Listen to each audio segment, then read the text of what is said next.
Good evening, friends. I'm Homi Bhabha. I direct the Mahindra Humanities Center here at Harvard. And it's a great pleasure to invite you to and welcome you to one of our Writers Speak sessions for this semester.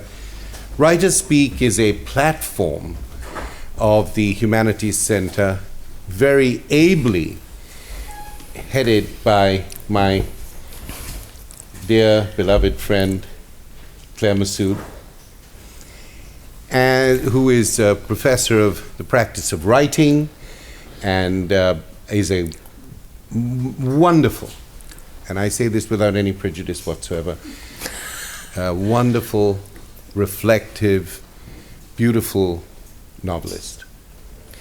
And it's been one of the great pleasures of my tenure as director of the center to work with Claire on a number of occasions.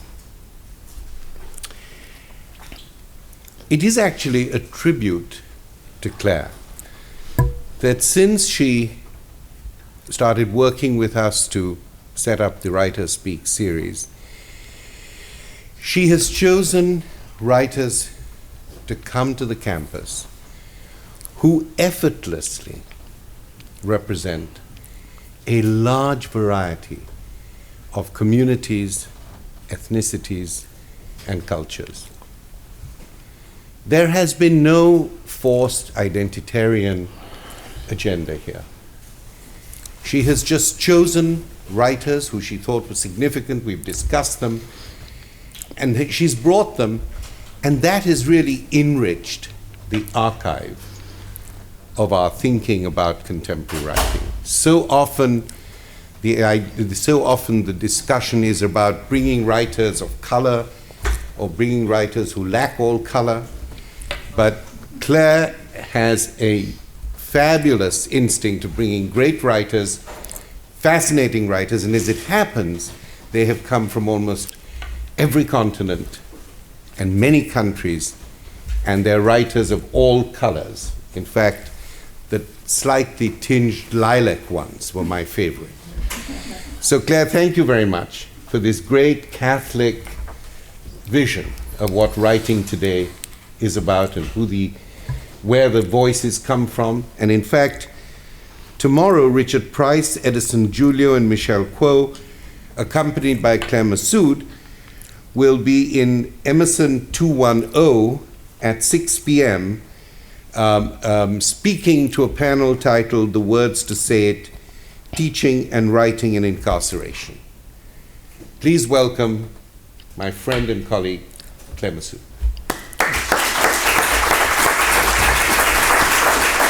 Thank you, Homi. Thank you, everyone, for coming. It's my great pleasure to introduce Richard this evening and to be in conversation. And yes, as Homi mentioned, there are a number of events around Richard's visit and also the visit of Lorraine Adams.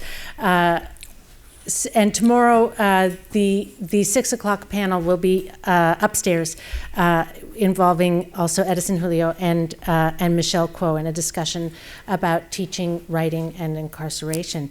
I hope you can make it. Now I need my glasses. I was saying to somebody, I don't know how many of you are familiar with Fawlty Towers, but this week I am a little bit like somebody in Fawlty Towers. I put on one hat and then I move into another room. I put on another hat. Next thing I'll be wearing a kimono and offering massages, whatever. But okay. As Michiko Kakutani wrote in her New York Times review of Richard Price's most recent novel, The Whites, Mr. Price has a knack for using detective work the way John le Carré has used spy stories and tradecraft as a framework on which to build complex human investigations into the human soul. Richard Price is the author of 9 novels, including The Wanderers, Clockers, Freedomland, Lush Life, and The Whites. He's also an acclaimed scriptwriter for both film and television, whose credits include The Color of Money, 1986, Ransom, 1996, the series The Wire, 2002, and last year's Emmy-nominated HBO series The Night Of. His new show currently on air on HBO is The Deuce. He's also a frequent contributor to the Moth Radio Hour, where you can hear him telling great stories in his own voice.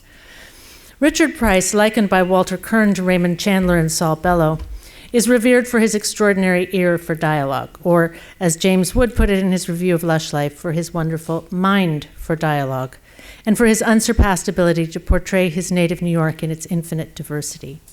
His influence over what we now think of as stellar dialogue is so strong and so pervasive that young readers and viewers might be forgiven for failing to appreciate Price's profound originality. He changed our understanding, and now we think of his dialogue as the standard that we all try to meet. As Michael Connolly wrote in his New York Times book review of The Whites, it is, quote, a work of reportage as much as it is a work of fiction. That's what makes it important. It tells it like it is. It provides insight and knowledge, both rare qualities in the killing fields of the crime novel. Frequently using the police or crime novel as a frame, Price has explored large social issues from the crack epidemic to the changed economy of New York City in the first decade of this century, from the intricacies of family histories and dynamics in The Whites to the psychological toll of incarceration in The Night Of. His work is suffused with a near Shakespearean verbal inventiveness, or is it attentiveness, a sense of life's absurdity and humor, a surprising tenderness for the foibles and vulnerabilities of his characters, and an amazing accuracy when it comes to human behavior, from the smallest gestures on up. Writing good fiction is like being a safecracker. A writer is listening for the tiniest clicks. No writer listens better than Richard Price, and no writer better transforms that deceptively humble activity into superlative, compelling storytelling. He takes narratives with which we're familiar and returns them to us each time as something illuminating and surprising, enacting Ezra Pound's exhortation to make it new. It is a privilege and a great pleasure to welcome Richard Price. Thank you. Thank you for that introduction. That was a privilege. Oh, thank you. So Richard will read, but we thought we may chat a little first. Yeah, a tad bit. And I wondered maybe, one thing I wondered about, because we talked about it in my class, in one of my classes. If you took the dead bodies out of your fiction, you would win every prize. So I don't know if that's ever occurred to you, but that was something we were thinking about. We were thinking that actually what you do in providing in writing American society is so of such a high level, and you do get a lot of acclaim, but I feel as though I don't know if you get the big prizes. Do you know what I'm saying? Yeah. Oh yeah. And I wondered if that was a choice, whether you thought this is what I want to write about, and this is the way I do it. I was wondering how the elements of genre, if you will, are important to you as a writer. They're convenient and they're a pain in the ass, because the minute you use the word genre, a genre has rules. And in the crime mystery genre, you have a hero, or an anti-hero more likely. You have a bad guy or a group of bad guys, good, bad. You show off that nobody's really all good or really all bad a little bit, but there are rules, like you can't walk out of there without justice served. And you're sort of like moody Marlboro man, half Nordic, half Chandler-esque guy with the busted Venetian blinds and the bottle of old overcoat whiskey in his bottom drawer. I'll be honest, my first book that I would say I reported was The Clockers, and I was working on that from 1988 to came out in 92. And I had written 4 books which are based on my own human experience, but I was 32. I didn't have all that much to say. And I just felt like I wrote myself into a corner. And through a number of circumstances, I found myself more in the world than I'd ever been. I was haunted by my own bad cocaine habit of the early 80s. I wound up teaching at a daytop village, which is sort of a residential drug center, pro bono, teaching fiction writing to kids.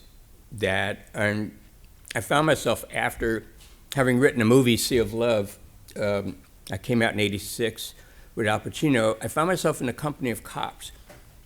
And being with cops, there's no judgment or good, bad, indifferent. The stuff you see the stuff you're allowed to see of the world when you're with cops really pulled me out of my, my inner I Wonder As I Wander books. And I became addicted to going out into the field, so to speak, and finding a story larger than myself.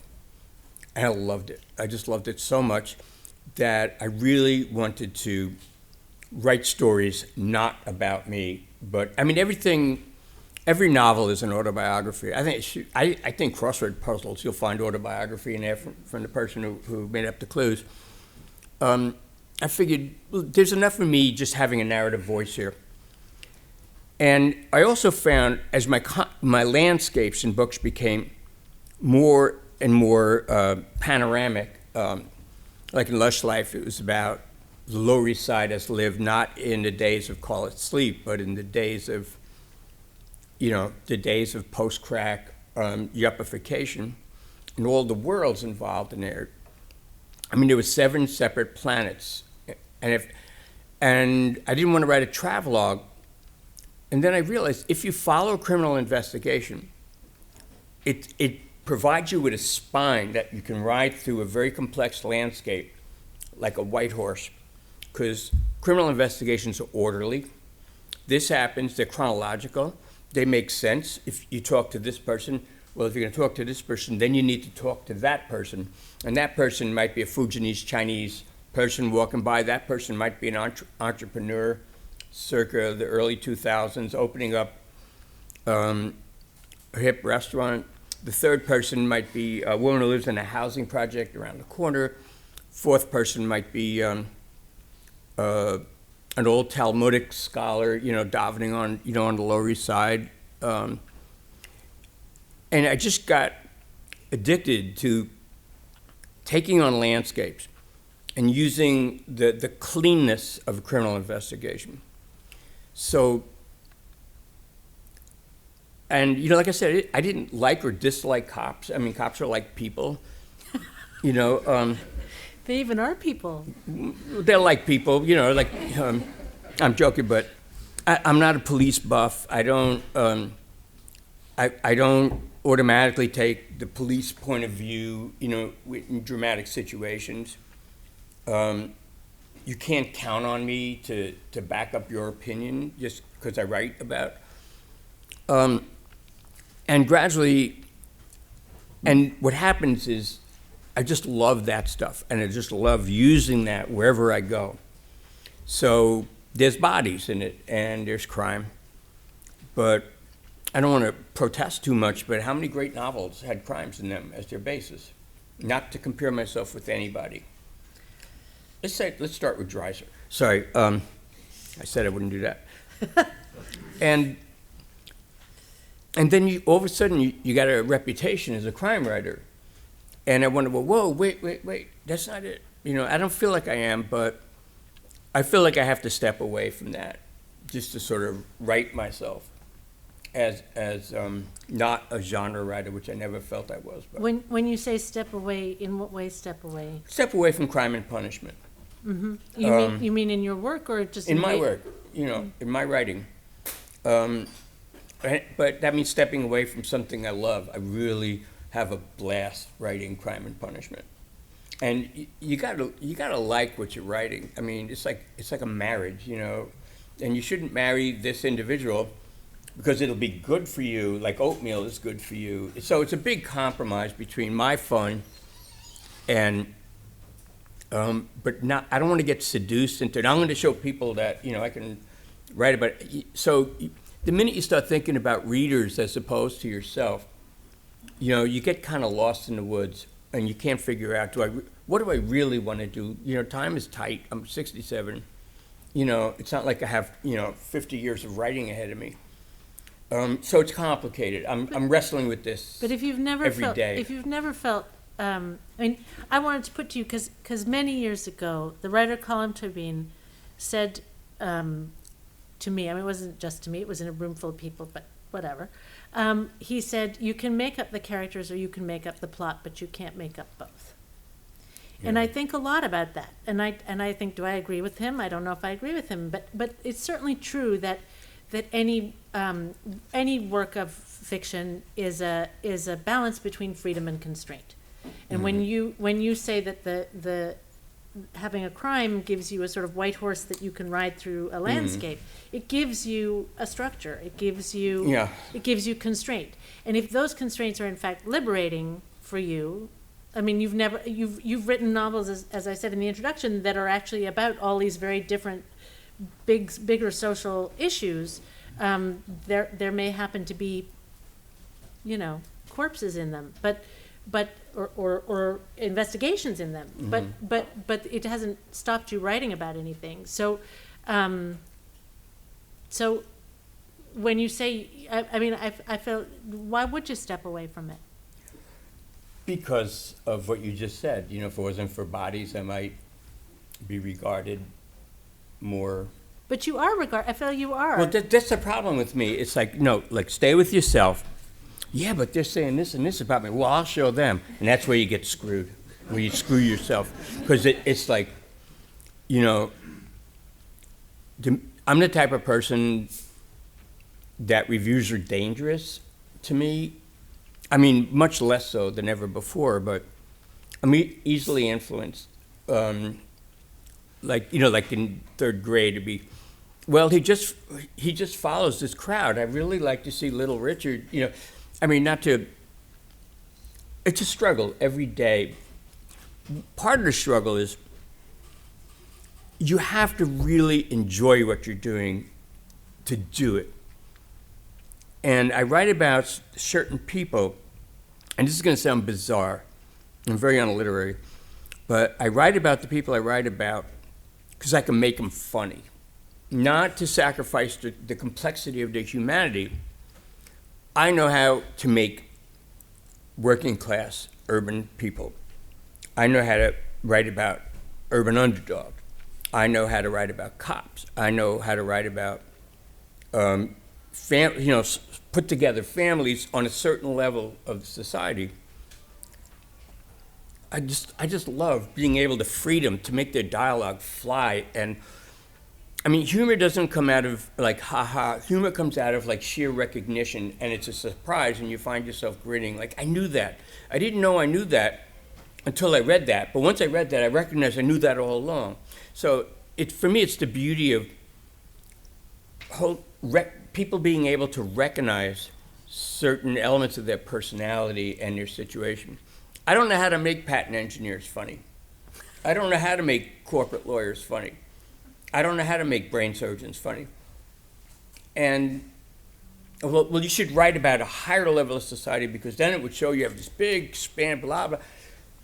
I just have to have fun. If I'm not having fun, nobody's going to have fun. If I don't enjoy writing this, nobody's going to enjoy reading this. I hear you. Life is short. I hear you.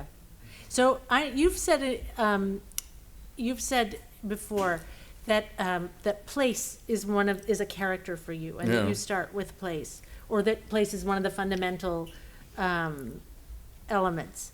And I wonder, given the sort of breadth and range of in a way that the thematically of the subjects that you've written about, whether you choose a place with did you choose, say, for Lush Life, did you choose the Lower East Side because every place is a choice. Okay. Because let's say you have 3 key characters in a story. One of those characters is location. I'd like to know, going into the book, at least I have one of my characters down cold. So I will always write about urban environments. Look, I mean, if I grew up by the sea, I'd be writing sea books. If I grew up in the mountains, it would all take place in the mountains. If I grew up in the Great Plains, et cetera, et cetera. I grew up in the city. And I love it. You know, you gotta have, for all the anxiety and hair pulling that goes through making a book from beginning to end, you gotta love what you're doing. You gotta love the people you're writing about. Even if whatever you're making them blacker than black in terms of, you know, devil souls, you gotta love them in some way. And I gotta love my world, and I gotta love my people.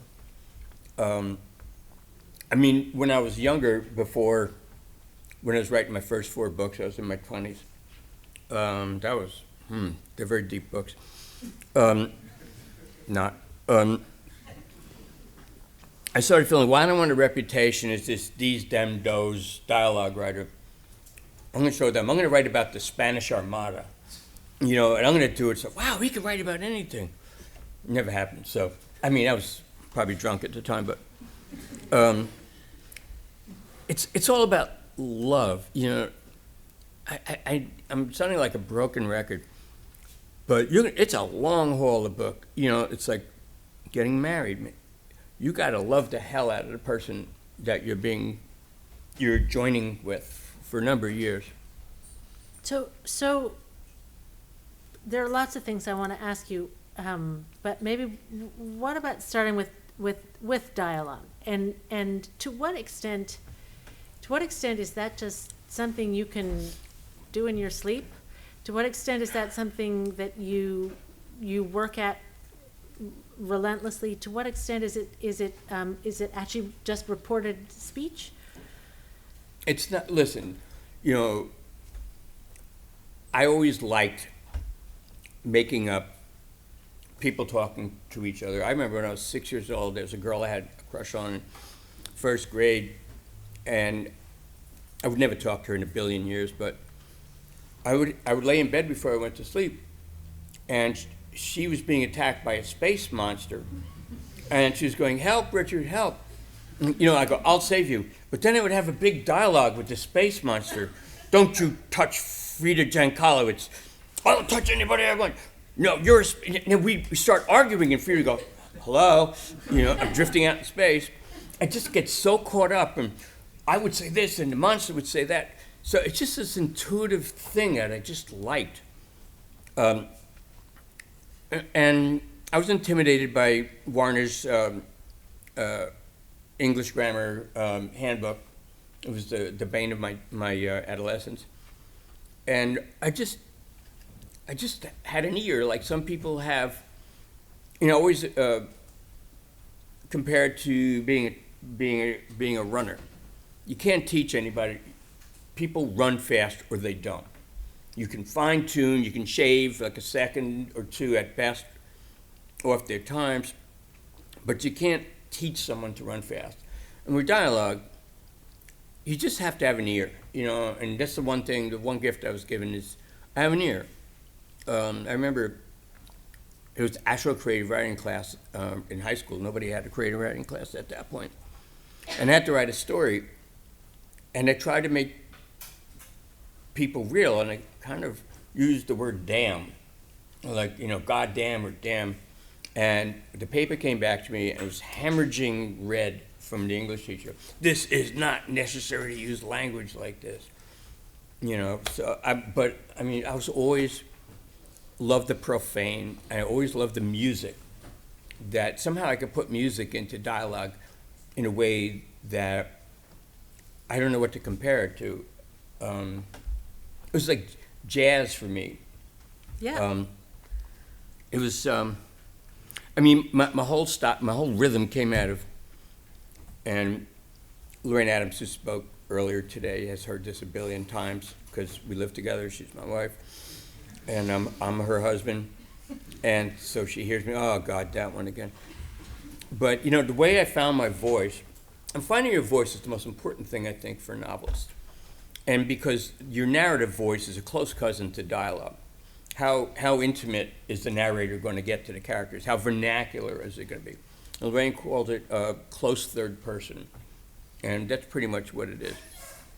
And I try to find my voice, and when I was in high school in the Bronx, I always liked social realism because I don't know anybody in Jane Austen's world. I don't know anybody in John Steinbeck's world. So it's not just like English, I don't know anybody in Dickens' world. But when I started reading James Baldwin, Richard Wright, a couple of other people that were James T. Farrell, Studs Lonigan, people that were writing about things I walk on and I see and I breathe, I found myself. And it taught me that my experience is valid grounds for literature. That was a big breakthrough. However... And that was in high school? Yeah.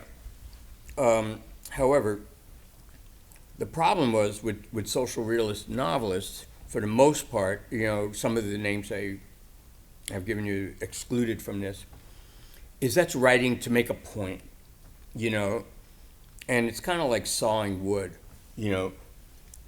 one fact, another fact, somebody makes a statement that's kind of like proving the point or the social humanitarian point that the author's trying to make. There's no magic in it. It was just like taking dull photographs. Mm. But I clung to that because I recognized, I know that world, so yeah. Then I read a book that probably very few people in this room have read. It's called Last Exit to Brooklyn. And it was by a writer, who's a beat writer named Hubert Selby. Hubert Selby also wrote about, God, am I that boring? Hubert Selby also wrote about the streets, wrote about Brooklyn, the Red Hook part of Brooklyn, I think, or Bay Ridge somewhere. But he was a child of the beat. He was a beat. He was a bebop artist with words. So he wrote about the same thing, but he had this like rhythm, this like da da da da da da da, and he just lifted all the concrete out of the cement of a social realist, and it was like he was playing an instrument. And I found a way not to write like I was using, a hammer and tongs. I was using a saxophone. And so when I found my voice like that, it was so intimate, and there was no line between dialogue and prose, and it just lifted me off the ground and really allowed me to get into my dialogue and not worry too much, to tell in a way to tell a full story. So, again, I don't even think I answered the question. Well, you did. So I'm curious. So that's what. I mean, where along the line did you say this is what I'm gonna do? This is. I mean, somewhere between the space monster dialogue in your bed at night and when I was 8. Early. I mean, fantasy-wise, when I was 8. Realistic-wise, not until I graduated college and had a choice. My grandfather was a factory worker in Brooklyn. Sorry, you got to hear all this stuff. My grandfather was a factory worker in Brooklyn, was a Russian immigrant. And like every Jew in Russia, he was studying to be a rabbi. I don't think there's one person from Russia who came over that was Jewish who wasn't studying to be a rabbi. But anyways, he was a foreman in a chrome plating factory. But he was very literate. He read the Russians in Russian, and he came over, and he was an actor and a stagehand with the Lower East Side Yiddish Theater, and he would write poems, and they would be published in this mimeograph thing for the Brooklyn YMHA, which is like this. But there would be poems on that would be mimeographed like this, and it's stapled, and huge circulation, I think 40, 50 copies. And I just remember when I was 8, seeing my grandfather's poem. And even at 8, I thought, wow, that's kind of corny there, Gramps. But nonetheless, it had its name, it had his name at the bottom. And my father revered my grandfather. It was his father. Yeah, his father. And I looked at my father, looking at my grandfather. I said, I want some of that look too. So I decided I was going to be a writer right then. But it was always a fantasy. And, you know, like when you get older, you want to have a specialty, like the best dancer, the best hair, you know, the math brain. And I just wanted to be known as the writer. And which involved pinching my nose in a library at a table where there was a couple of girls, and I went like this, hoping some of them would come up to me and say, "Are you suffering?" Never happened. But my nose really did get narrower. And, you know, I went to Cornell, I got a degree in labor relations, but I took all my electives in creative writing. And I really, really wanted to be a writer. And my father said, well, look, you know, you can write in your spare time. It could be like your hobby, you know, but once you have a serious job, you can write on the weekends. And then came time, what are you going to do for graduate school? And so I applied to including Harvard. I got in for MAT in teaching. And that lasted about 6 minutes. And the one Master of Fine Arts school I got into was Columbia. And I felt like I had no right to go. I was working class. I felt like I had no right to go. My father had a little hosiery store. And he got so exasperated by me Hamleting all across the floor. I don't know what to do. And my father finally said, oh, Jesus Christ, go to your stupid creative writing program. If it doesn't work out 2 years from now, you'll go to law school, big deal. And I just remember like saying, literally, gee, Dad, you mean it? And once I went to graduate school, it was great because I was surrounded by 12 people around a seminar table, about once a week, and all 12 of those people, none of them went to law school. We're all here. None of them were pre-med. None of them went to business school. Meanwhile, everybody's friends from college were now on their way, you know, with a real job. And the worst thing in the world when you're a young writer, even if you're determined, is somebody saying you're a writer. Somebody says, oh, well, what have you written? Well, I'm working on a Spanish Armada novel, but, you know, I'm waiting for my translator. You know, I want to put it in 17th century Spanish, and I don't know Spanish. So instead of saying, well, what do you write? I say, well, I'm in the Master of Fine Arts program at Columbia. It put your ego on hold, and it gave you at least 2 years where you weren't mortified by wanting to be a writer. And I got very lucky. I published a book when I was 24. So were you still in the program when you? This is the other thing. It's really embarrassing. I was in the program. I left for a year to go to Stanford because they had a little fellowship, which Columbia didn't. Which they still have? Yeah, I mean, I got a $1,500 fellowship, which at that time was, you're in the money. That's cabbage. I came back from Columbia. I was taking a class or two, you know, fiction, etc. And I published my first novel, The Wanderers. Then everybody hated you. Well, No? probably. But I refused to quit the program. And I published another novel, and I was still in the program, and it was driving everybody batshit. And people said, what are you making fun of us? The teachers hated me. Richard Yates was my teacher. And when he did the roll call, he said, who's Price? Oh, you're our $1 billion bonus baby. You know, but what I finally realized, the reason why I stayed in that program, because I wanted a master's degree in fine arts. I was the first person to ever go to college in my family, and I wasn't even thinking about, I wanted that MFA because I was going to have checks printed with my, on top, it would say Richard Price, MFA. You know, it was just a working class thing that I didn't even recognize until years after I finally graduated. Did you have the checks printed? No. It's I not did have a too friend late. who put PhD on his checks. It's not too late. You still could. Yeah, I guess. Uh-huh.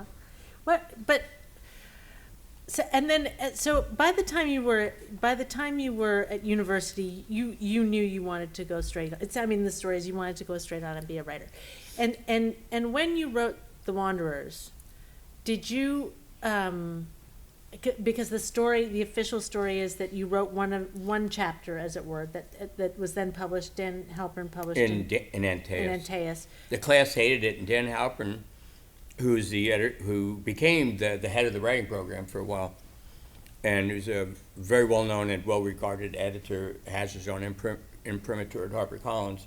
Echo. Echo, Yeah. right. He came up to me. The class hated it because the first chapter of The Wanderers was about an all-out gang war between an Italian gang and a black gang, and they had the Italians win. And it was the most politically incorrect thing to do. And teacher was a psychopath who hated the fact that he had to teach these people half his age. Was this Richard Yates or somebody else? No, yeah, Richard. No. It was W.B. Yates. No, it was this guy. I don't want to say his name, but he was the nastiest person and charismatic, very funny. So you really didn't realize, you have internal injuries until you went home. But he led this wolf pack on this, and everybody trashed it in the class. And it was the first thing I ever read in a writing program. And, I can't hardly remember how I felt. I was kind of like startled, and I believed everything. But I also felt like, oh well. And at the end of the class, Dan Halpern, who's taking a fiction class just because he knew he was going to be an administrator, and he wanted to see how the whole writing program worked and all the seminars. He came up to me and he said, I want to publish, I have a magazine and I want to publish that story. And I said, how much? I didn't even blink. I said, how much? And he looked at me and he said, well, we don't, it's a literary quarterly. We don't have a lot of money. We don't pay anybody. And I went, oh. I thought, when I said how much, I thought, how much do I have to pay for him to publish it? And he said, well, you will get 7 free copies. I went, oh, okay. Yeah. And I couldn't believe it. That was my first class. But it reminded me, Paul Schrader, filmmaker, once had a movie that opened at the Locarno Film Festival. And Locarno Film Festival has the largest outdoor screen in the world. And the film was The Comfort of Strangers. It was based on the Ian McEwan book. And he said, wow, how did it go? He said, well, they started booing in the opening credits. And they never stopped until the screen went dark, an hour and a half later. I said, oh my God, how'd you feel? He said, I felt they were wrong. And I wasn't that bulletproof, but there's a little part of me that went, In the workshop. Not a very little part of me that went, But it's important to have that part. Well, it's like anybody who wants to be anything in the arts as a career, you need insane confidence, because it's a loser's option. Someday I'm going to be driving a cab, but I'm really a novelist.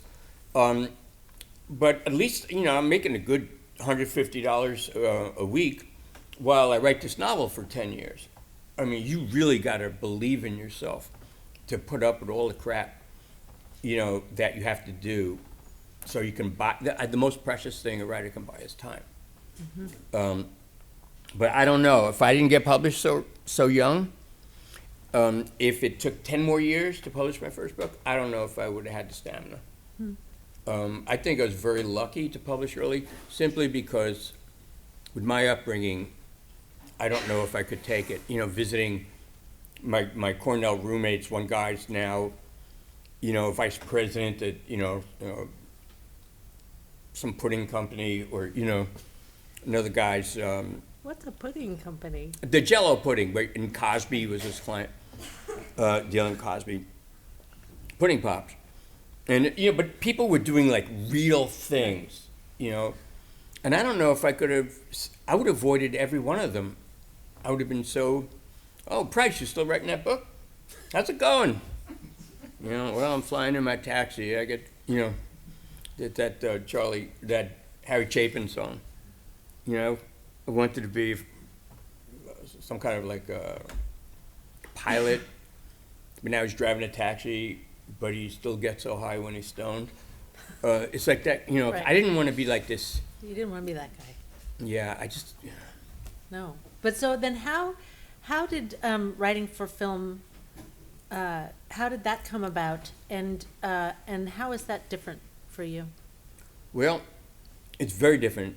And, you know, I've done a lot of film, and now I'm doing a lot of TV. And the difference is, when you write a novel, it's all yours. Every decision, every word, every comma is yours. When you're working on a TV show, it's a collaborative medium, and you're just one of a number of people. So it's like you write the script, and they're going to change the script for expediency's sake, or the budget's too big, or we lost the main actor, we have another actor, but he doesn't want to play this type of guy, change the guy. So you write the script, but, you know, said ad nauseum, it's not a building, it's a blueprint. The building is not going to be the blueprint. The building is going to be the building, depending on what kind of materials they can get, how the economy goes. Well, we can't afford all these windows. So when you write a movie, no matter how good it is, it's never the movie that's made. And because you don't have any control over it, you know, you're the first one in, and everybody lands on top of you in the decision-making process. And so, I mean, you could be Shakespeare, you know, if they had movies back then. And you got this great story about, you know, this boy and this girl, they go crazy for each other, you know, blah, blah, blah, and their families are fighting. And that's great. But you know what? Steven Seagal wants to play the Capulet boss. You know, we got a good shot at getting Brando for the Montague. And these kids, I know they're supposed to be 13, but there's this 22-year-old hot actress named Amber Heard. And we really want to, you know, we think she would help the movie. And, well, Denzel wants to play Romeo. So we got to really age up these characters, you know. It's going to happen. It's not your Right. choice. You're at the mercy. So when a movie or a TV show is a big success, and somebody comes to you and says, I loved your movie, I feel like they're congratulating 8 people between me and them. Because it wasn't my movie, it was my script. Right.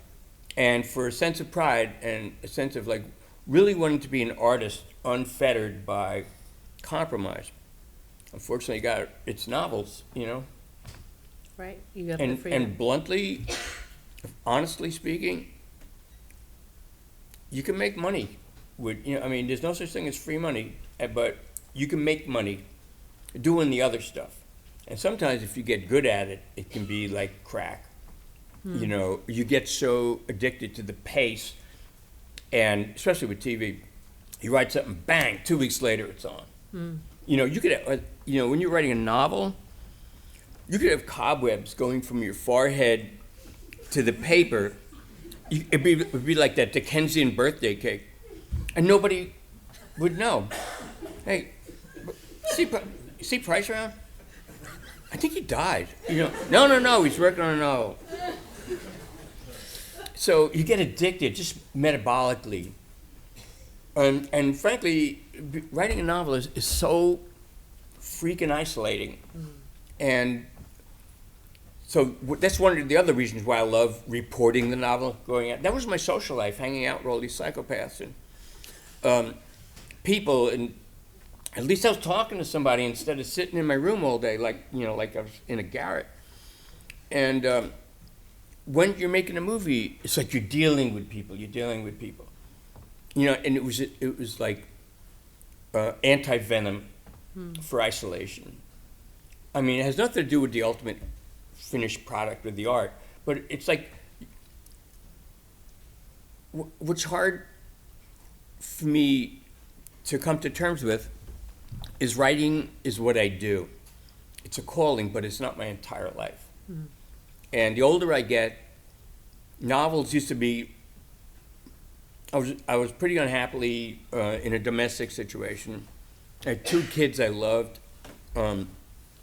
but I just felt very sort of not where I was supposed to be in my heart. not with the kids, but you know, with the person I was married to and the world that we found ourselves in.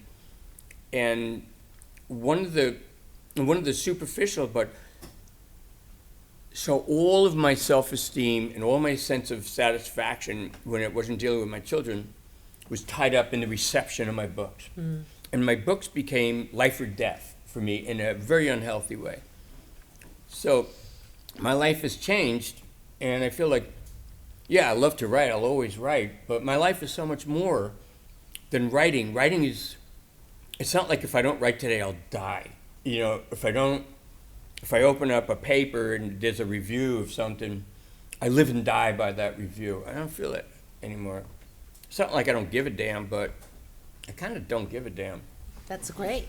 That goes back to the to what you were saying, the Paul Schrader moment, right? Yeah. That's in a way that's where I you just wanna feel like be. if people like it, I'm happy. If people don't like it, I'm not happy. I'm sort of unhappy. But it's, you know, I don't know, Shrink said it's too bad evolution hasn't allowed humans to live 400 years because it takes about 380 years to figure this shit out. And, you know, it's like I'm having one of these, oh, now I'm going, aha, I get it. You know, everything's in its proper place. No, I wish I could live another 100. You know, Lorraine believes in we're going to be cryogenically frozen, you know, like Walt Disney and Ted Williams. And we're going to come back, you know, fresher and stronger, but we're all our wisdom. I don't know. I'm just going to play it minute by minute. I'm wondering, would you be willing to read a little for us now? Maybe. Okay, I'm going to read what I discovered, unfortunately and unhappily, is I love to read. I love to read more than people love to listen. So I'm going to read something pretty short. That's paradoxical. Or contradictory. That's contradictory. If you That's like a Marx Brothers thing. Why a paradox? Sorry. Innuendo. You know, husband comes in the door, I go out. No, I got that all messed up. Your husband leaves, I go innuendo. Sorry, never mind. Oh, that was really tedious, I'm sorry. Speak, O tablet. Okay, this is from The End of the Whites. I also learned never read a book that involves, never read a passage that involves two people, more than two people, because nobody knows who the hell's talking about who. And it takes a year to set it up, and people have completely forgot to set up. And as you're reading, you see people doing like this with their phones. You know. Oh, look, I got a new friend on Facebook. This is from the end of, and it's basically a funeral oration. One of the main characters in The Whites is a retired detective named John Pavlicek. And Pavlicek was a very powerful presence who was kind of the natural leader of any group of individuals he's with. And Pavlicek is now retired. He's made a lot of money. And he had a son who was a total screw-up when he was a teenager. And then he finally started straightening himself out. And then he found out he was diagnosed as having a leukemia at 21 that normally people get when they're in their late 60s. And he dies. So this is, and his name is John Jr. And I'm going to leave out as much description as I can. So it's a whole bunch of cops at this funeral. And I'm going to refer to the dead son. Junior apparently had been utterly indifferent to the notion of any kind of God, and so Pavlicek, no Bible beater himself, passed on having any kind of religious celebrant, and instead turned the program over to his son's friends, who served up a half a dozen well-spoken homages, an acoustical duet on I'll Fly Away, and a teary solo of Angels Among Us, sung by a young woman who had been the closest thing Junior had had to a girlfriend in the last year of his life. When the woman returned to her seat, a retired detective from Bronx Homicide, not on the program, spontaneously got up and sang an a cappella version of Eric Clapton's Tears in Heaven, which had half the room weeping like babies. And I'm jumping, and it ended with the old African-American father of the funeral director doing a soft gospel singing in his reedy voice. He was singing seemingly singing directly to Junior's father as he closed out the concert with "The Battle Is Not Yours." And then it was his time, Pavlicek rising from the front row, giving his back to the room as he silently leaned over the coffin. This is one of the observers. Billy could hear him whispering something to his son, but too indistinctly for anyone to make out. Then finally turning to the assembled, the expression on his face near homicidal. "I don't know if anybody came here to celebrate John Jr.'s life, but I certainly didn't," he said, gripping the podium as if he wanted to crush it. "I am here before you. I am here among you to rage and curse God for the arbitrarily murdering fuck that he is. Not that I'm the first parent ever to feel that way, and to grant myself at least one afternoon where suicide would be logistically difficult." You know, you read the papers after a young man dies in this city. Someone's always saying, he was just starting to get his life together. He was just talking about going back to school, getting his GED, getting a job, talking about being a real father to his daughter, talking about getting away from the hood, about enlisting, about marrying his fiancée. He was just about to do this. He was just about to do that. All these justs, whether they were true or not, because they all died young, and just was all they had. Tomorrow was all they had. And the same could be said for my boy. He was just about to finish his schooling. He was just about to find his own way in the world. Just about to show me the man that now he'll never get to be. The man that over the years would have null and voided every hardship, every heartache I've ever endured in my life. You want to hear what a great kid he was? How his heart was pure gold? How he loved life, loved people, loved a challenge, all that boilerplate, etc., etc. For those of you who want to hear all of that, consider it said. The fact of the matter was that he was just about to be, and now he's not. There's some people in this room right now, Pavlicek said, who gave 20 years or more to the job, myself included. We've seen it all, handled it all, and when a young person dies, we've all walked up the stairs, knocked on the doors, and delivered the news between us to an army of parents. We've caught them on their way to the floor, carried them into the bedroom or living room, then gone into their kitchens and brought them water. Over the years, an ocean of water, glass by glass by glass. And so, after all of that, we think we understand what it must feel like to be one of those parents. But we don't. We can't. I still can't. But I'm getting there. Thank you for coming. I feel like I'm saying that to the audience. Thank you for. It's just short, you know. It gets pretty corny after that, so I just a voice thing.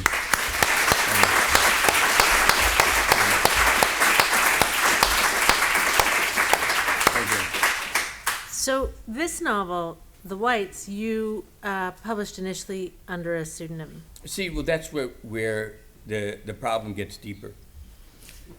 I needed money, and my agent, Len Nesbitt, I didn't want to write any more screenplays because they became, all anybody wanted was a Marvel hero adaptation. They weren't even interested in DC Comics.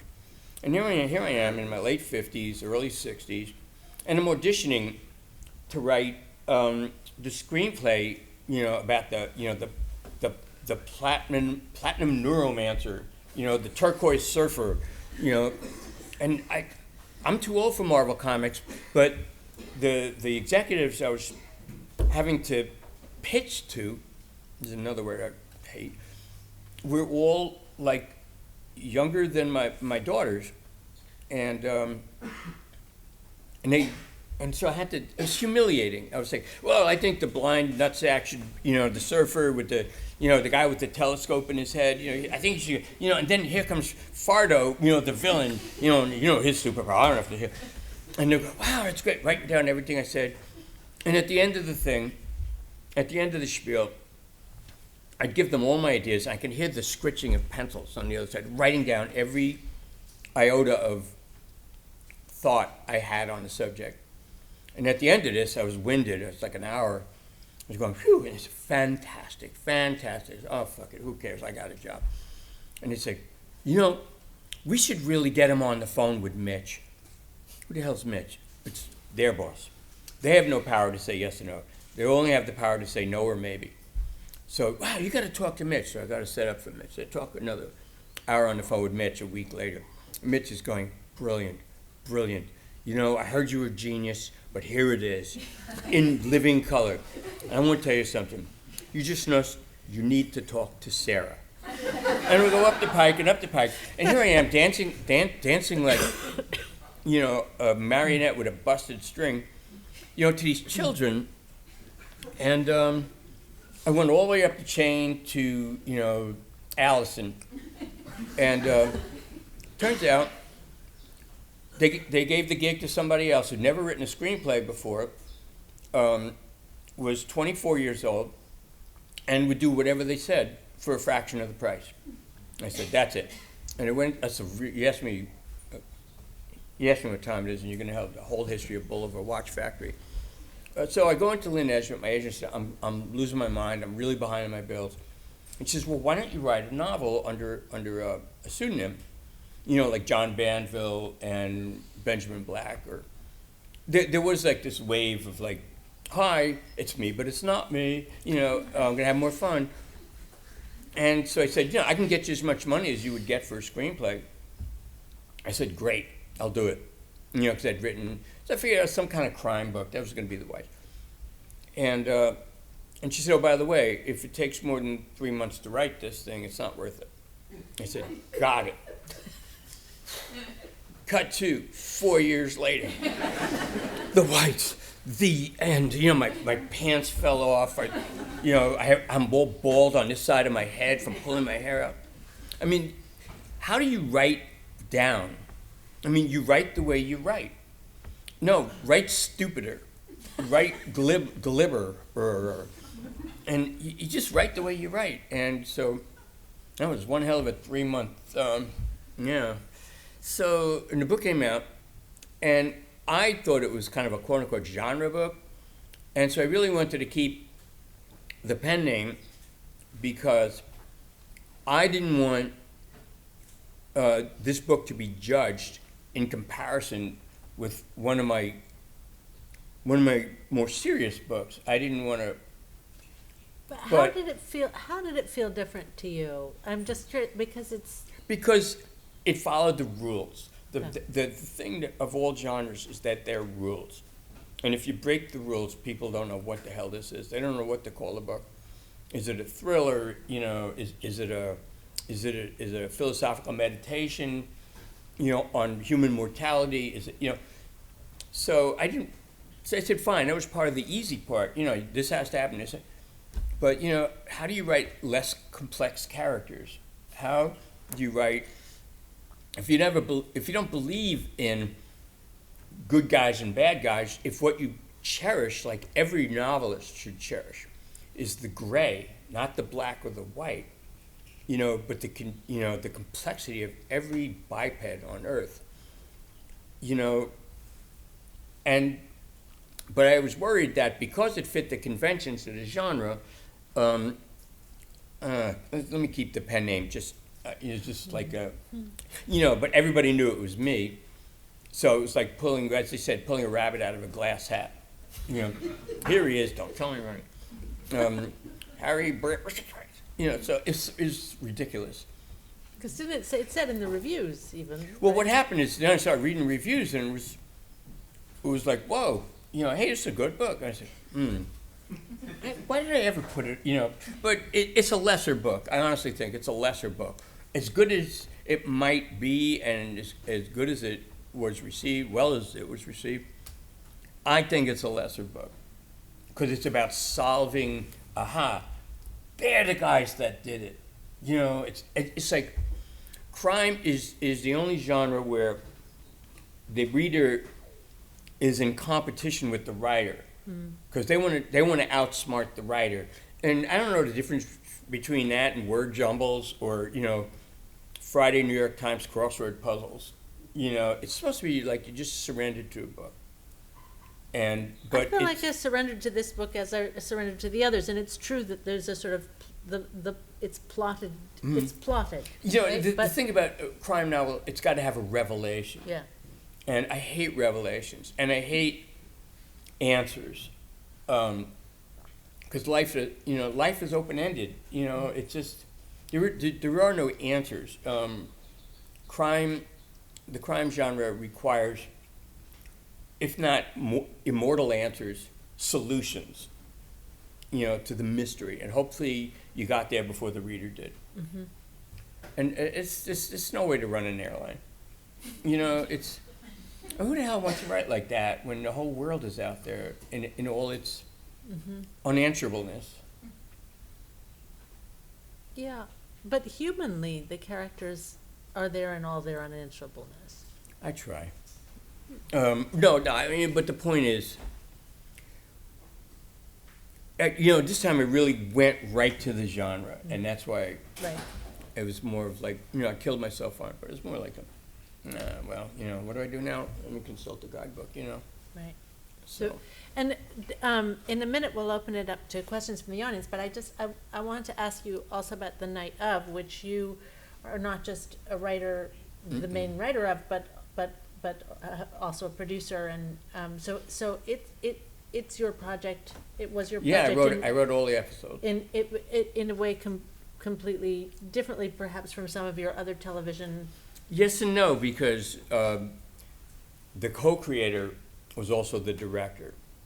So things will get changed according. He had more power than I did, so he's not only changing things on the set, determining on the circumstances, but he's changing things because he's also a writer. He's a screenwriter. So the worst thing in the world is for a writer to write for a writer, because they're never going to respect what you wrote. And things happen. I conceive a character a certain way, but he wants to cast someone that's going to play an entirely opposite way, and it's his decision. No, it's better to hire this individual and let her or him do his thing. It'll serve the story so much better. I mean, I love what you wrote, but you know, now we're dealing with putting flesh on the page. So it's, yeah, it was mine, but there's always this element of like, no, you shouldn't. What did you do? What did you do? But then there's also stuff that you didn't write that's in there that would go, wow, you really nailed that. I didn't even touch that. You know, so it's a give and take. At best, it's a give and take. At worst, it's all take. You know, and you go home with elephant ear, inside out pockets, and you know, feeling angry, and I'll never do that again until the next time. I realized that there was a thing way back that I wanted to ask you.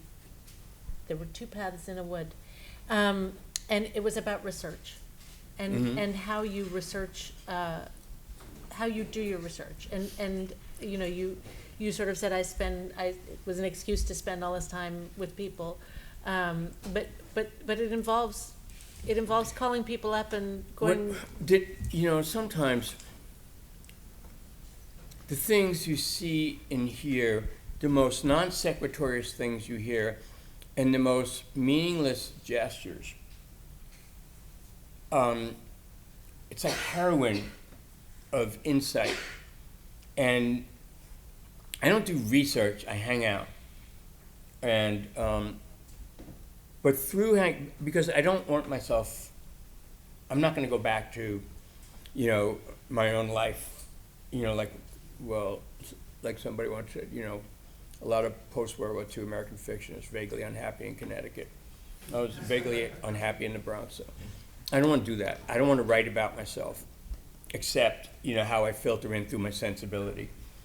And I had notebooks, I'd scribble this down, scribble that down. It'd be a pile like, you know, Rain Man. And I'd never look at the notebooks, but by and large, because I figure whatever I remember is the important things. If I don't remember it, looking up my indecipherable handwriting is going to, like, You know, Right, what's the point? okay, what did the guy say? Because I don't know if this word is gosh or damn. You know, it's not.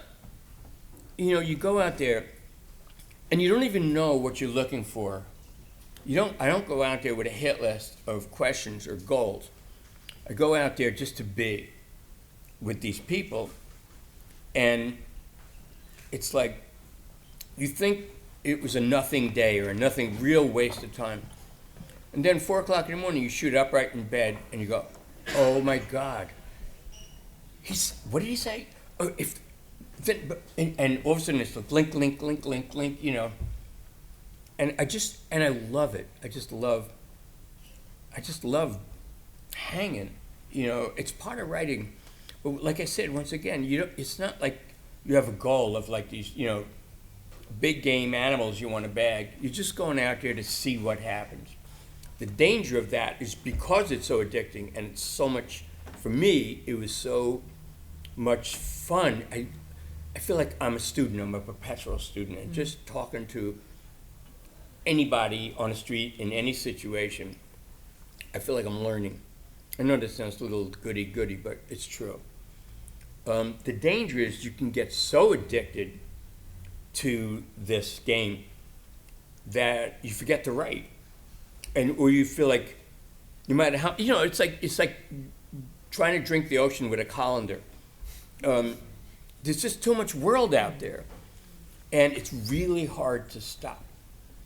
And I remember when I was 2 years on the street for Clockers, my editor said, well, that's great. I was telling him all this amazing stuff. He said, well, let me ask you a question. What's the first sentence of the book? And I immediately had a speech to fact. I said, well, I don't know enough about the welfare system. I don't know about the public defender.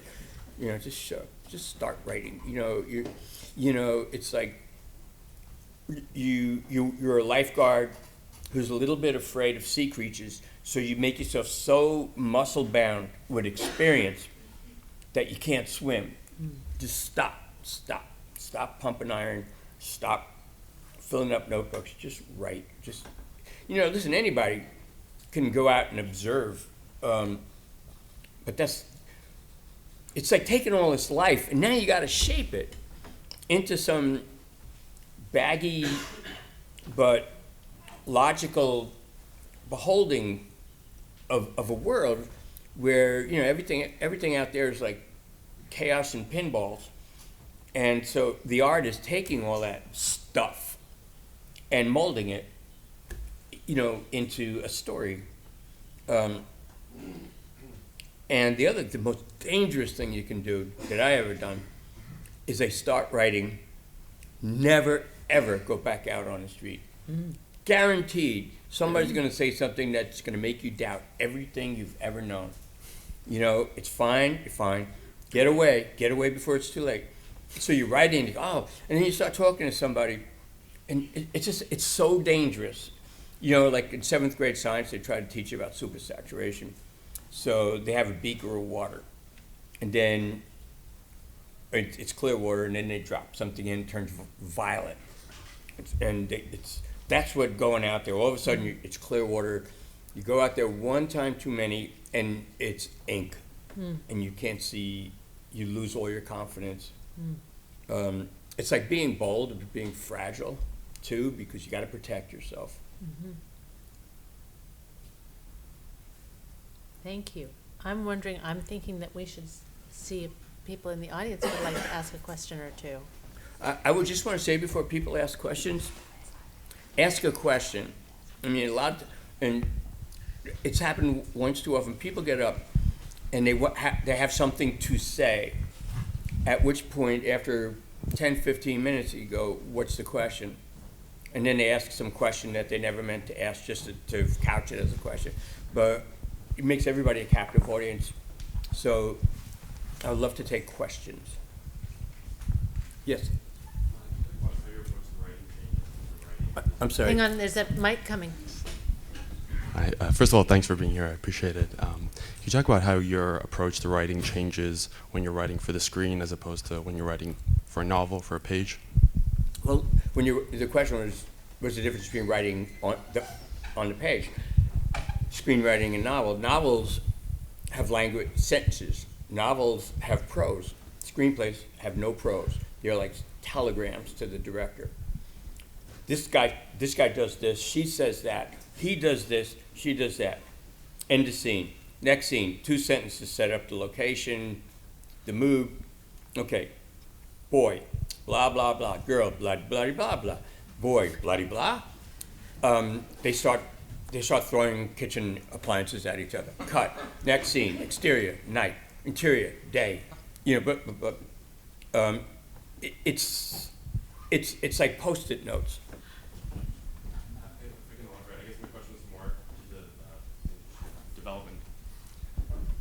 I guess my question was more development-wise, if I can use that term, which comes from TV and filmmaking. When you're going into conceptualizing and developing a screenplay versus conceptualizing and developing a book, I guess your approach to plotting and to structure in that way, rather than the actual writing of a scene versus well, I think what happens is the difference in consciousness is the clock. When you're writing a novel, there's no narrative clock. When you're writing a script or a television pilot, you have, if you go over, say, an hour and 50 minutes, you're dead. If you go over an hour, if you go over 55 minutes, you're dead. So you're writing like you would one eye on the clock. Well, it's page 40, so you have to be exactly conscious of where you are vis-a-vis the length of the project you're writing. Novels, I mean, you could write a 9,000-page book. The only requirement is that it's compelling and readable and says something. And you could be more amorphous when you're writing novels, because you can have 2 people sitting on a bench talking for 20 pages. And once again, the conversation has to be scintillating or interesting, at least. You can't do that for film, because it's not a written medium, it's a visual medium, it's a 2-dimensional medium. You hear and you see. You know, like I said, there's no I wander as I wander in writing a script. You have to know your story, and there's no room for, you have to know before you start, because you're in such a small phone booth, exactly what the story is. Because you can't wander off after 20 pages and decide you don't like your main character in the screenplay. They'll kill you. And a novel, some people just write novels from sentence to sentence, see where it takes them. But time is money, and there's a lot of people waiting for a script, and it's got to be tight, crisp, and go where it's going, up front. And that's all the difference in the world. Thank you. Do you feel it feels as though the script writing is has more restrictions on you? I just think, do you feel as if you can get your narrative voice into a character's mouth or not? I can, but once again, it's my voice. But who knows what the ultimate interpretation that the actor will have, or who the actor will be, or what the director wants, what the studio wants. I mean, that's what I'm saying. You're the first person in, and everybody piles on top of you. And at the end of the day, you're lucky if you feel you recognize half of what you wrote in the final product. But if you know that going in, you're okay with that? Well, like I said, no such thing as free money. I mean, you want to make money, this is what you got to do. We were Is it joking. painful, though? Is it painful? Or do you just get past that? It used to be painful when I was younger, because I was so excited by working in movies and working with, people that I've watched since I was a teenager on screen. The older I get, I'm more philosophical. This is what I do for money. Because my name is on it, I'll do the best I can do. But I know the lay of the land. I'm not going to get my knickers in a twist. This is what they're going to do. And I have an agreement with myself. If this happened to me, because movies, you can write the best thing in the world, but they have a change of studio heads. and there's a whole new slate. All of a sudden, like when I did something for CBS, they decided halfway through the series, CBS does not want dramas anymore. Dramas aren't making it. Every drama has to be converted to action. What am I, like Hopalong Cassidy? I mean, it's like, Jesus. You don't want me to write action. You can't tell me midstream, more bells and whistles. I'm not going to give you bells and whistles to begin with. I forgot the question. No, it was just. Well, am I good with that? I realize I want certain things in life. I want things in life for my family. I want things in life for myself. I want to enjoy myself. Everything's a compromise. If I want certain things, there are certain things I have to do. It's still writing. Whatever I write, no matter how much I complain, and nobody feels sorry for the poor little rich girl, but no matter how much I complain, I'm still writing. I'm getting paid for writing. It might not be what I would like to write, but I'll make it into something I want to write. I mean, it's called first draft. After that, it's hell. Because first draft of a script. Yes. Somebody. I was wondering if you could describe how your reading has changed over time, because I know that you mentioned that once you discovered more New York and urban-centric writers that you really found your voice, but now that maybe you have a better sense of what your voice is than you did then, if your reading has expanded to like other perspectives, and if that's maybe like... Has my reading broadened? Mm-hmm. Yeah, it has, because I don't need them anymore. I mean, I'm the one that the ones coming up read. In that sense, look, if you're looking for somebody that reminds me of you, if you were like me, I'm the guy, among others. My reading has always been eclectic. Not all reading is for inspiration. It's because you love to read. When I'm reading to find myself, that's more hunting. I'm not hunting anymore. I'm reading for pleasure. What? So what are you reading? Oh, what am I reading? Sorry, I didn't. Gee. Is that Spanish Armada there? No, yeah, no. I read a hot book about Sir Francis Drake, and didn't decide to follow up on it. I don't know what I'm reading. I'm reading everything because of ebooks. If you have a really good cup of coffee, or God forbid, 5 milligrams of Adderall, and you go to Amazon, you're gonna wind up buying 7 books in about 7 minutes. You're gonna read maybe one. You're gonna read maybe a couple of pages of the other one, and you're gonna look at the other 5 and say, why the hell did I buy this? What's this about? And so, ebooks has kind of ruined my concentration. I mean, there's so much I want to read. So I could be reading anything, but I'm also reading 4 other books, and I'll probably never finish any of them. And and there's a sadness also, is that when you get older, you realize you're never going to read the writers you always meant to read. I mean, you're never going to read a lot of the writers you always meant to read, because you don't want to read them. Your rhythm, your metabolism.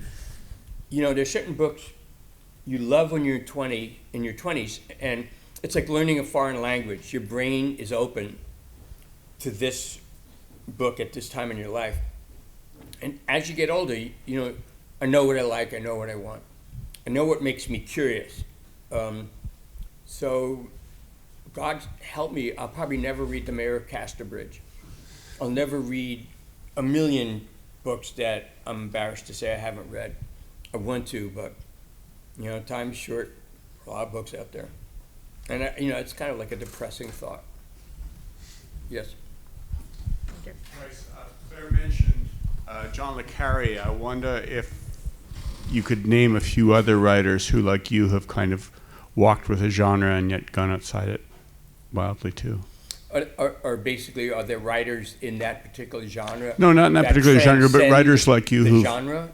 Writers like you who've really have a tricky and great relationship with genre and have sort of gone beyond it in kind of great ways. I'd say Le Carre's one and you're another. Are there others, do you think? I'm sure there are. I can't think of any right now, but I'm sure there are. I mean, listen, Joseph Conrad wrote spy books. I mean, if you want to think about it, Dostoevsky wrote probably one of the best murder mysteries, although you know up front who did it, which is what I prefer. I mean, look at the science fiction being written by Doris Leff. I mean, there are people that use genres, but they're using genres. It's not like they're dyed-in-the-wool, loyal, card-carrying members of that genre. Would you call Cormac McCarthy a Western writer? It's... Well, speaking more narrowly, what about writers working as you do with, police and dead bodies, and yet, writing these novels that transcend that? Are there others?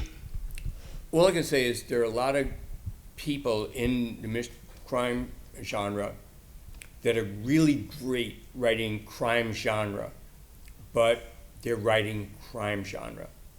I don't know too many crime writers who bust out of the corral.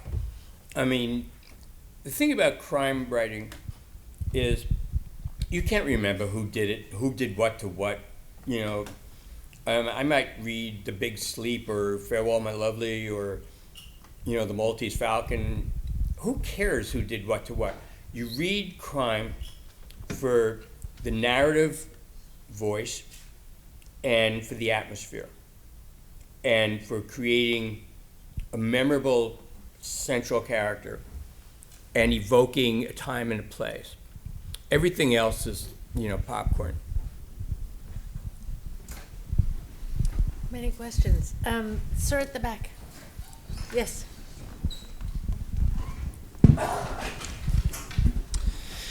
Hi, thanks. Could you speak a little bit about the role that drugs play in the writing process, if they play a role for you? In drugs? Drugs, like you mentioned cocaine briefly, Adderall. And I'm wondering if that's something that does play a role in the writing process in terms of creativity or otherwise. Well, even William Burroughs said he's never written a damn page that was any good on drugs.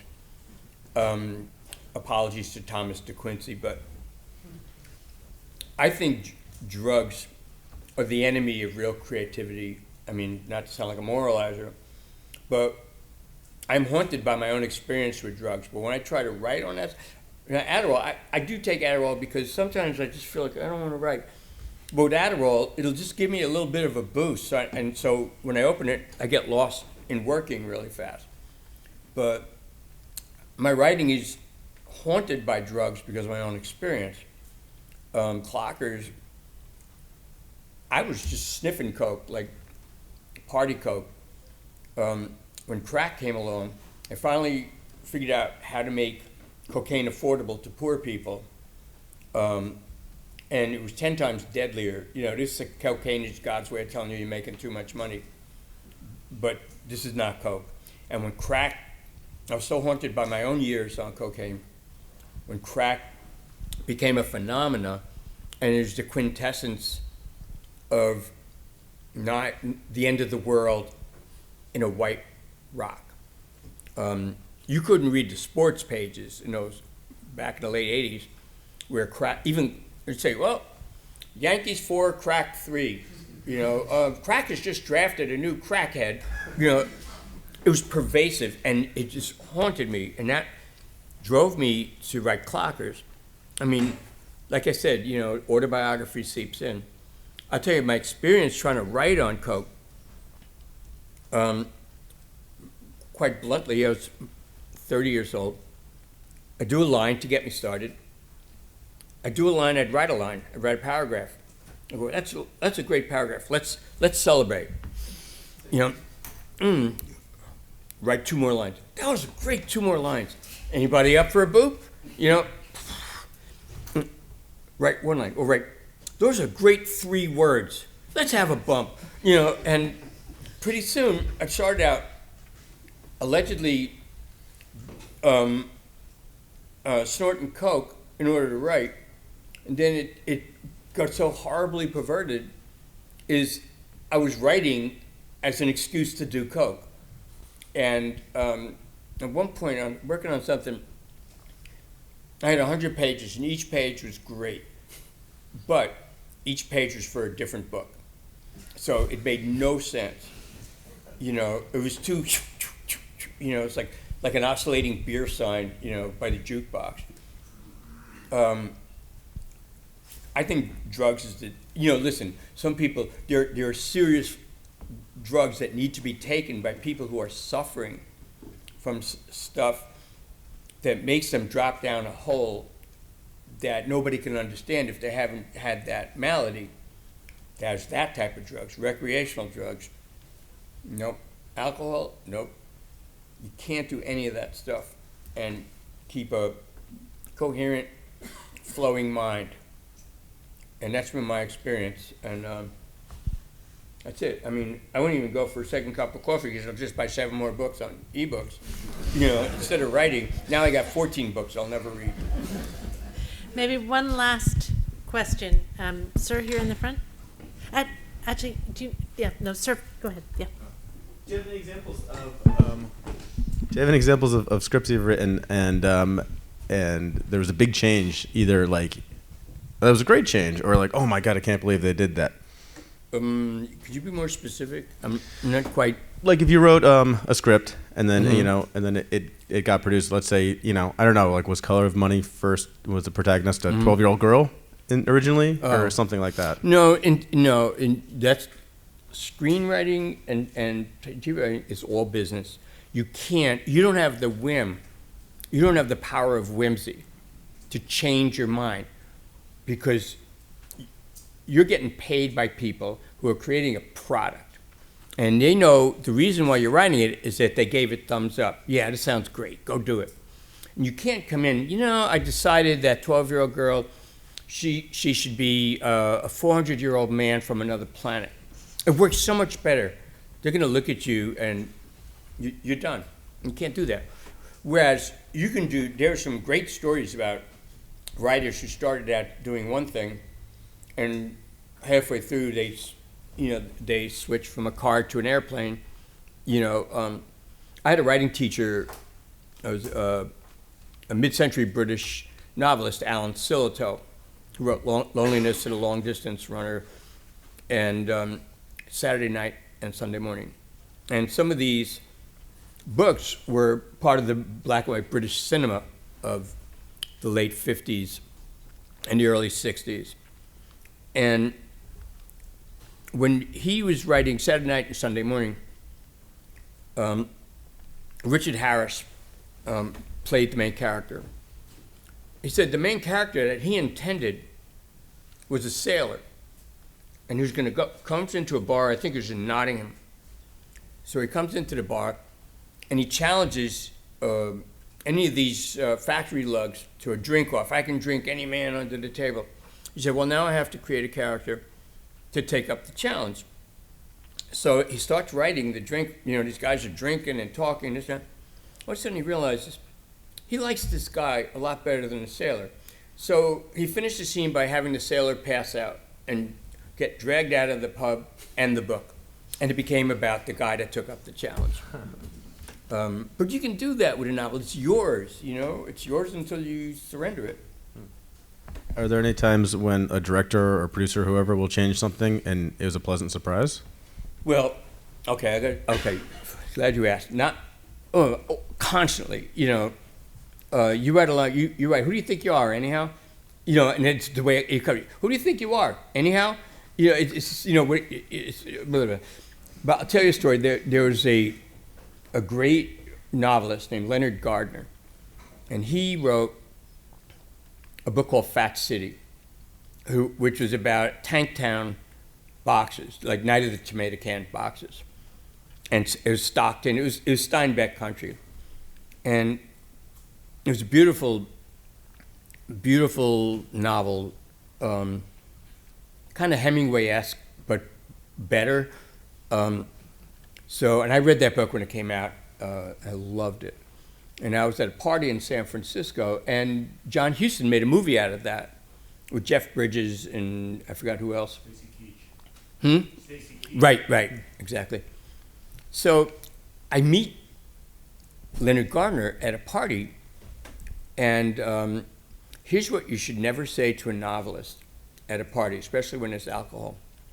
So what did you think of the movie they made of your book?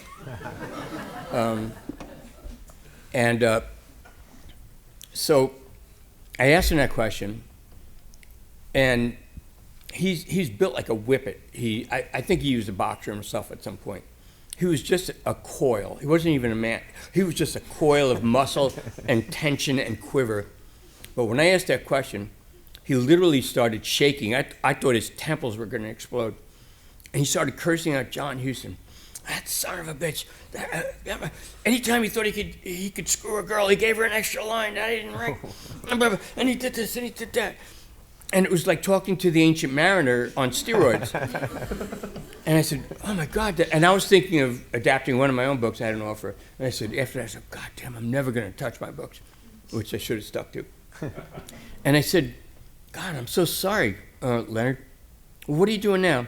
I'm writing a script for John Huston. And he went, oh my God. Oh, dear. Well, perhaps that's a good place for us to stop. Richard, thank you so much. It was a wonderful privilege.